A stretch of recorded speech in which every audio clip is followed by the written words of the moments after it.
Aujourd'hui, on compare l'investissement locatif traditionnel avec l'investissement SCPI. Premier critère de ce match, la performance. Pour rappel, en 2021, les SCPI ont servi une performance nette de charges et de frais de gestion de 4,5%. Cette performance devrait augmenter légèrement en 2022. Et les meilleurs SCPI peuvent aller jusqu'à environ 7%, encore une fois, net de frais et de charges. Quand on compare avec un investissement locatif traditionnel, on se rend compte que c'est à peu près la même chose. Sur ce premier point, match nul. Passons maintenant au risque. Lorsque vous faites un investissement locatif, vous allez sélectionner un bien sur lequel vous allez investir des dizaines ou des centaines de milliers d'euros. Vous avez donc un risque très important sur ce bien. La SCPI, quant à elle, vous permet, dès des montants de quelques centaines d'euros, d'obtenir une diversification.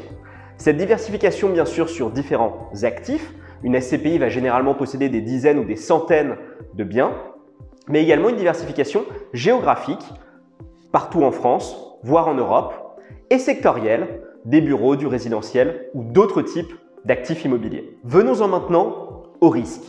Lorsque vous faites un investissement locatif classique, vous allez investir des dizaines de milliers, voire des centaines de milliers d'euros dans un bien, et donc un quartier, une région, une ville.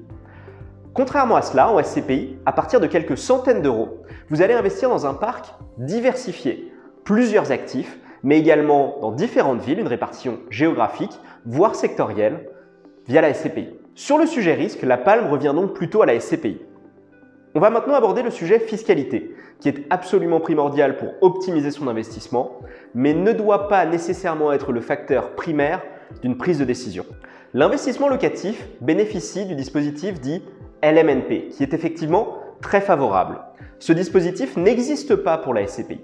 En revanche, en SCPI, on va pouvoir optimiser sa fiscalité via les SCPI européennes ou les SCPI en nue propriété. Les dispositifs spécifiques type Pinel ou Malraux existent également en SCPI et permettent d'en profiter à partir de montants beaucoup plus accessibles qu'un appartement locatif Pinel ou Malraux. Avantage léger à l'immobilier locatif donc, grâce au LMNP. Concernant la simplicité, là pour le coup, la SCPI gagne haut la main. Tout le portefeuille est géré par des professionnels et vous n'avez rien à faire.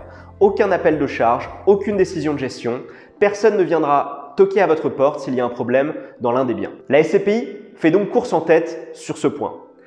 Enfin, la revente. L'avantage des parts de SCPI, c'est que vous pouvez les revendre une par une. C'est-à-dire que vous pouvez acheter par exemple 10 parts, mais n'en revendre que 5.